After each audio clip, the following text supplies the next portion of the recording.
There are wives who are wise, and there are wives who are not wise. I've been very lucky. I have a wife who helps, who keeps the home.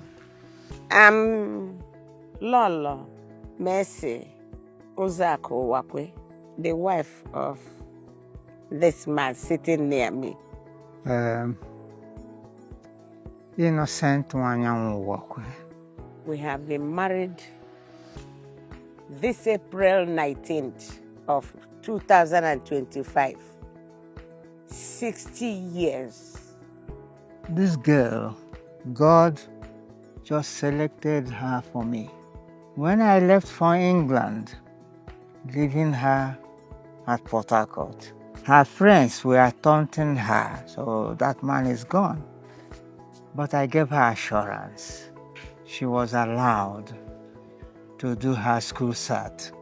When she dropped the pen after the exam, we had arranged for her to come to England. And that's what happened. And as she was going to England, those who were taunting her swallowed their words. And he booked me first class. I was eating at the captain's table. She gave me her word, and this was her word. We didn't lie to each other. We called a spade a spade. If we had food to eat, we ate. If we didn't, we endured it. She listened to me. Any differences, we resolved by discussion. Whatever we needed to do, we discussed and agreed. If it was a difficult thing to do, we discarded it. We didn't listen to gossips. And we prayed always for God's guidance.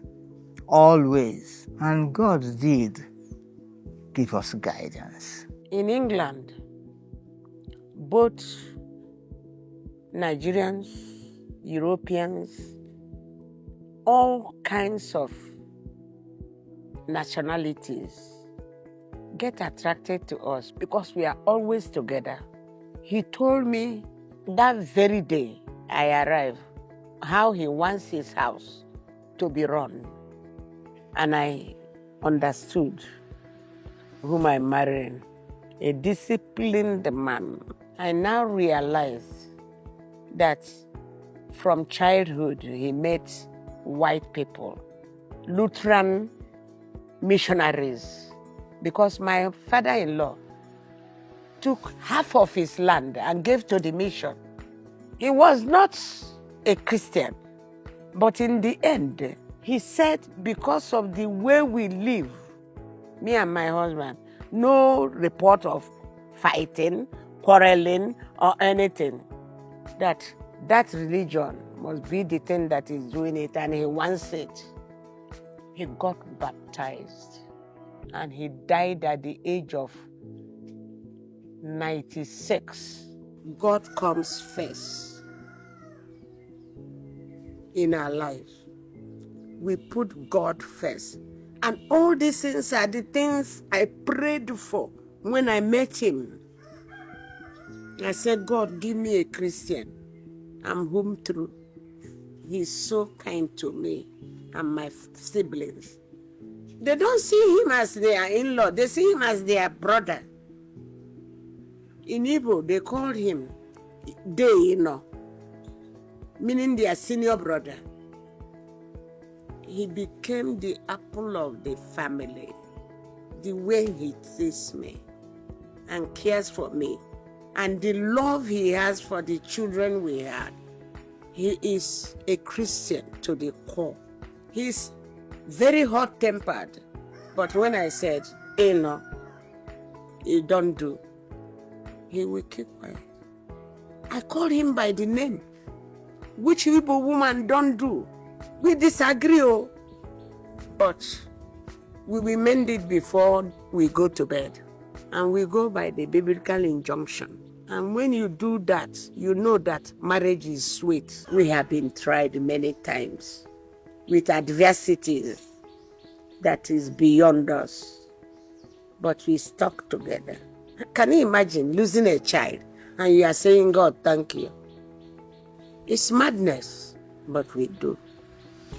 We said, you brought, you taken.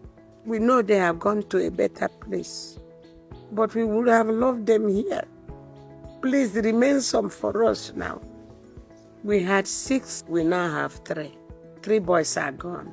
When I met her, she didn't want to talk to me. And I loved her terribly. I turn this way, I see him. I will run.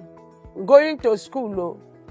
Unfortunately for me, my secondary school was a day school. So as I'm going to school, he will follow me on the bicycle. But I will follow the rail track where civilians are not allowed. My siblings like him, but my younger brother, immediate younger brother, who now became the ambassador to Belgium when he finished his studies in England and came back. Nigerian ambassador. J.O.B. Roha. He came. I always tell him everything. I say, see that UAC boy, he's giving me problem. He said, who? I said, that boy now that comes to the house with his rally bicycle. He said, do you know who he is? I said, no. He said, he's one of the Port Harcourt, center back of Port Harcourt Red Devil. That's the football team. I said, the Red Devil that won the FA Cup last year. He said, yes. Does he play? He said, very well. I'm the boot boy that carries his boot. That's how I go to watch every match now. I say, this man is wrapping around me. He didn't know he was my brother either, but he knows the boy. You know those little boys that carry the boot and hold the players' hand? That's what my brother was. I said, He said, he's a good man, though. He gives me money. My uncle said, look here, that is a responsible man. He doesn't, even in front of your uncle, he can't cheat you. I dared enter his house, and I saw the orderliness and the way he lived. He started scolding me. He said, I can go. He doesn't want anymore.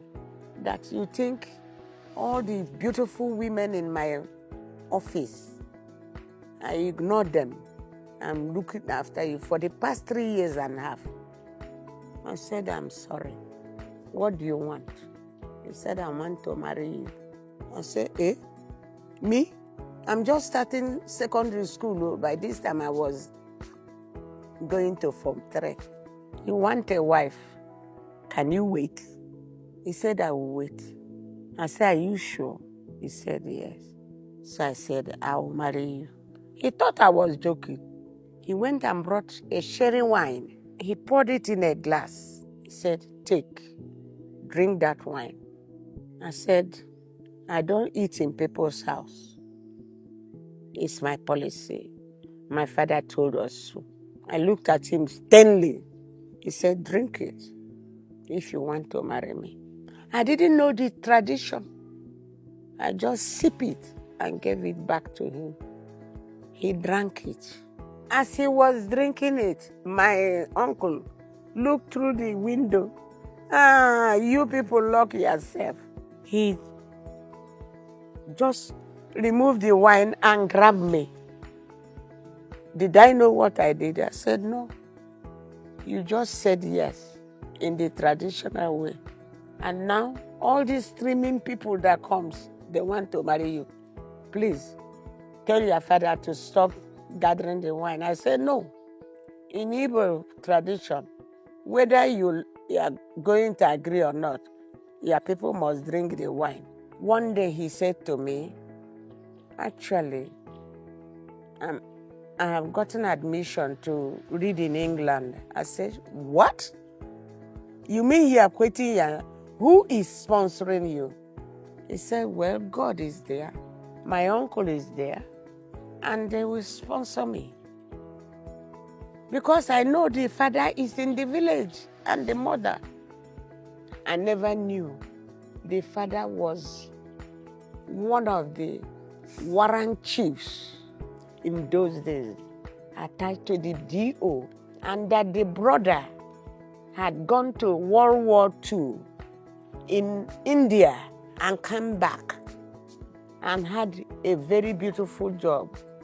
I didn't know anything about them.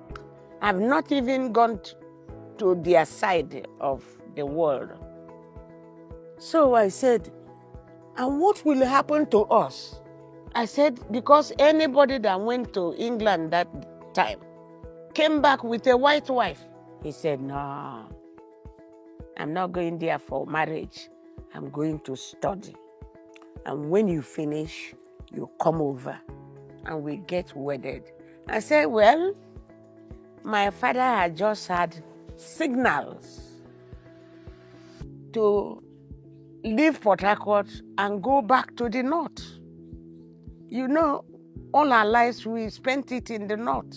I said, if you don't hurry up now and bring your people and carry the wine, you are not going to marry me. Because I'll go by the thing my family says. He said, okay, thank you for telling me. Believe you me, he took off 1 week from work. He really does that, and they allowed him. He went where the brother was working, told him everything, because the father said, you are not stepping a foot that you are going in a foreign land again without getting married. From the day he proposed to me, my mother was ever ready with the ingredients in case they come. And we gave them food. The brother said, I saw her pounding. Is she the one? He said, yes. She does everything. My mother taught me well. We have good parents who brought us up and who are not afraid to tell us, look, my son, my girl, you are wrong here. And you were brought up to listen to your parents. Our parents were not afraid talking to us. Mm-hmm. We were not afraid talking to our children. Please don't forget to like and subscribe.